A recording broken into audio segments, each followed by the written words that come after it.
即字读骹，意思有成是腿无，有成是足无。为字形来看，就完全无成啊。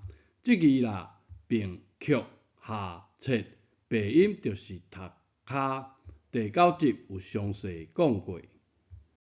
即字的字形足相交，为字形就会使看出来是骹相搬的意思，有真清楚无？闽南语就读掼，例句行无好势，骹掼着，则掼倒。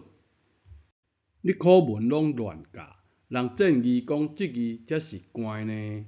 啊，请问啦，上斗的绊倒是用手搬啦？一个人若是无分别能力，互人用手扭去，互骗去啦，就是互拐去啊。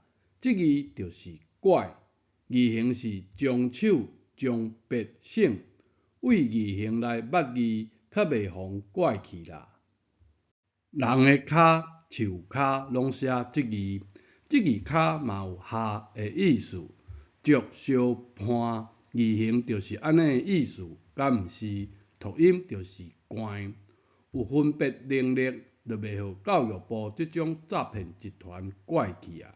即集学写的字。